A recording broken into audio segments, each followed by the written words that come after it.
ওরে বাবা, এটা একেবারে সুপার ডুপার খুলে গেল রেস্টুরেন্ট। কি সুন্দর ফুলছে দেখুন। বাড়িতে যদি এরকম গোল্ডেন ফ্রাইড প্রন পাওয়া যায় তাহলে আর বাইরে যাওয়ার কি দরকার। Merry Christmas, good morning.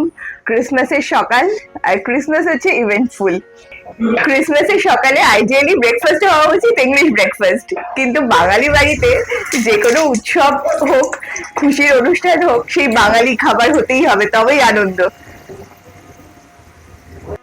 এই ফুলকো ফুলকো লুচি ছাড়া উৎসবের দিন জমে না বাঙালি বাড়িতে, হলোই বা সেটা পাশ্চাত্যের অনুষ্ঠান। কাল রাত 11:30 পরে এই ক্রিসমাস ট্রি তৈরি হয়েছে। সকাল সকাল ব্রেকফাস্ট হচ্ছে, আর ব্রেকফাস্ট কোথায় হচ্ছে রে? ক্রিসমাস ট্রি এর সামনে। বাবা কেমন জল খাবার? একেবারে মনের মতো বলো। চাইতে জল না, সত্যি।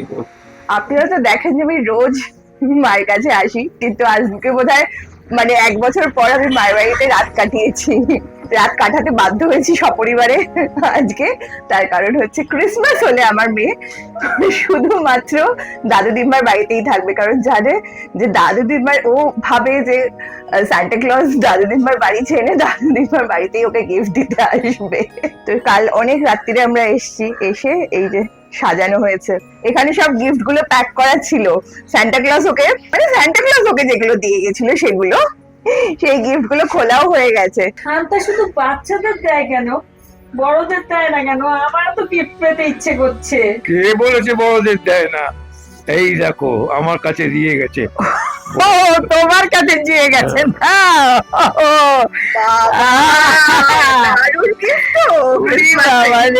শান্তা খুব দয়া দেখছি। হ্যাঁ, সময়ের কথা দিয়ে দিচ্ছে। সময়ের কথা। আগে বাবা মা এই টিকটক সময়ের কথা থেকে আমাকে গিফট দিয়েছিল, এখন স্যান্টা মাকে গিফট দিয়েছে। দেখি দেখি দেখি। ও দারুণ। পরিয়ে দেবে না? পরিয়ে দেবো। দাও, শান্তা তোমাকে এত বড় একটা কাজ দিল আর তুমি কিছু করবে না, তা তো হয় না।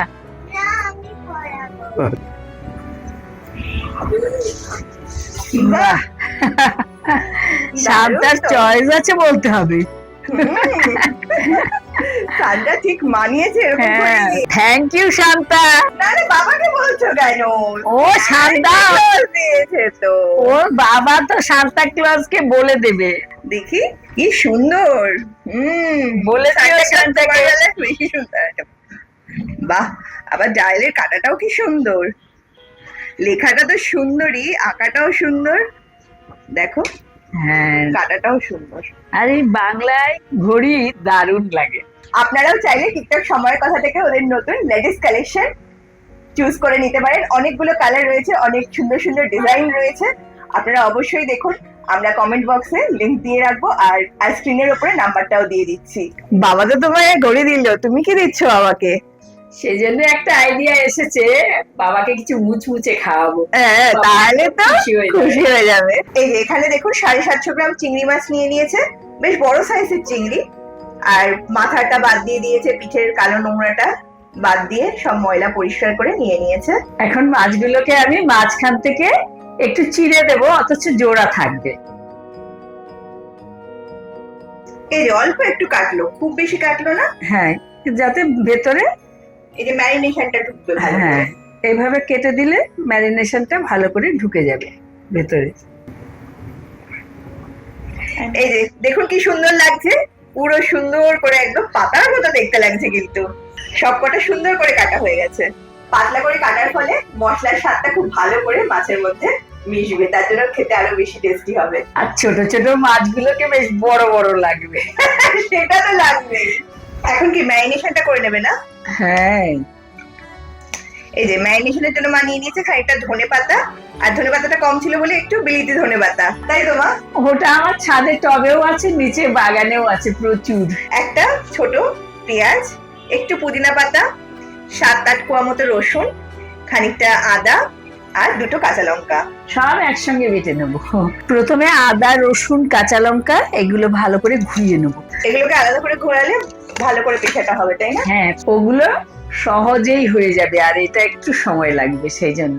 এই যে এবার পেঁয়াজটাও দিয়ে দিচ্ছে। এগুলি হচ্ছে মায়ের রান্নার ট্যাকটিক্স, একটা একটা করে দেবে, একটার পরে একটা, সবকিছু একসঙ্গে দিয়ে ঘোরাবে না, আমরা কি সবকিছু একসঙ্গে দিয়ে ঘুরিয়ে নাও, কিন্তু মায়ের সব নিয়ম রয়েছে, এটার পর এটা, ওটার পর সেটা, তাহলে মশলাটা ভালো হবে। এবার পুদিনা পাতা আর ধনে পাতাটা দিয়ে দেবে, তাই তো?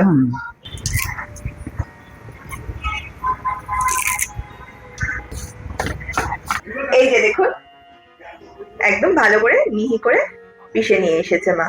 কি হচ্ছে? 25 ডিসেম্বর স্পেশাল কিছু? ওরে বাবা, তোমার এখানে এখানে কোনো এন্ট্রি নেই, তুমি যাও। এখন দিয়ে দেবে লেবুর রস প্রথমে ম্যারিনেশনের জন্য। সবটা ম্যারিনেশন যেটা যেটা দেওয়া হবে সবটাই মাছের টুক পিঠেই ভালো করে লাগাতে হবে। সুন্দর করে সাজিয়েছো, এই সাজানোটা তখন নষ্ট হয়ে যাবে, খারাপ লাগবে। সাজানো তো তার টেস্ট হবে না। সেই এবার নুন দিয়ে দেবে।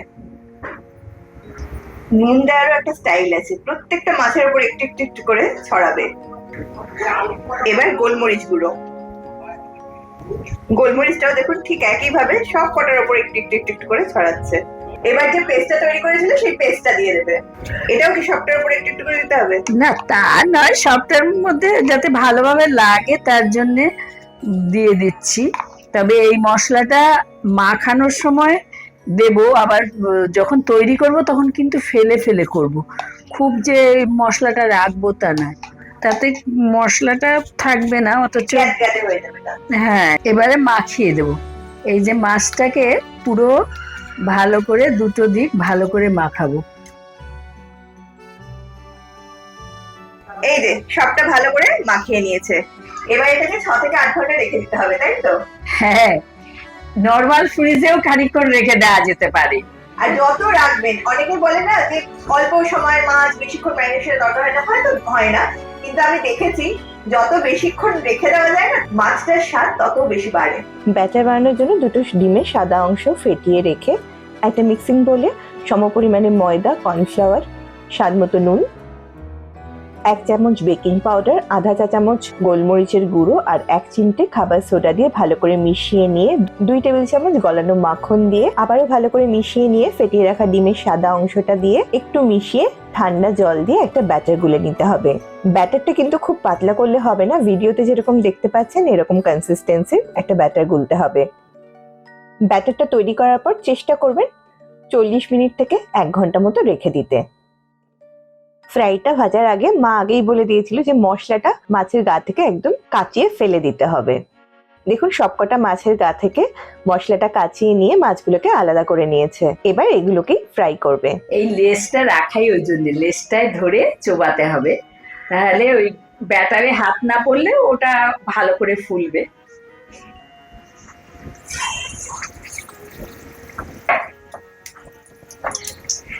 একদম ফুলকো লুচির মতো ফুলছে।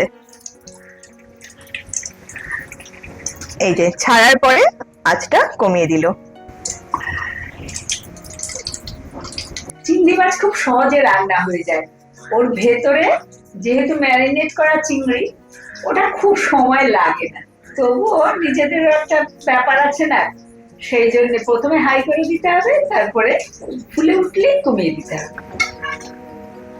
ব্যাটার একদম ভালো করে চিংড়ি মাছের গায়ে লাগিয়ে নিতে হবে, আর লেসটা ধরেই তুলতে হবে।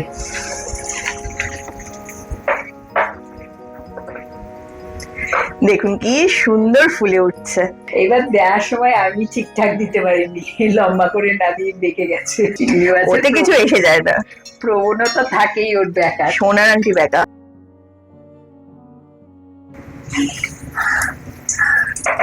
কি সুন্দর ফুলছে দেখুন।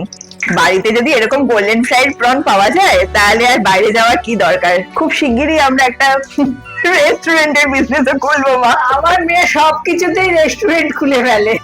800-900 টাকা প্লেটের গোল্ডেন ফ্রাইড প্রনের থেকে কি এটা কোনো অংশে কম বলুন তো? আপনারাই বলুন, দেবে কিনা টেক্কা যে কোনো বড় দোকানের গোল্ডেন ফ্রাইড প্রনকে? আপনারাই বলুন। আমি কোনো বড় দোকানের সঙ্গে টেক্কা দিতে চাইছি না, শুধু আমার হাজবেন্ড খুশি হলেই হলো, ওটাই আমার মুখ্য লাভ। একটা আপনাদেরকে একটু ভেঙেও দেখিয়ে দিই, রোজ মা ভাঙে, আজকে আমি ভাঙি।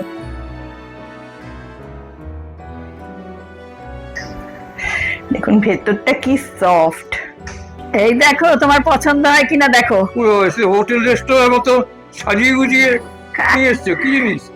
খেয়ে দেখো। বেগুনি নাকি? না না বেগুনি, দেখছো না লেজটা, দেখছো না? ও, চিংড়ি মাছ না? ওরে বাবা, দেখো সুপার ডুপার। হ্যাঁ, খুলে গেল রেস্টুরেন্ট। খুব শিগগিরই, হ্যাঁ, কয়েক বছরের মধ্যেই। হুম, দারুণ হয়েছে, ভালো হয়েছে, ভালো হয়েছে। হুম, দিলেই ভুলে যাবে সব।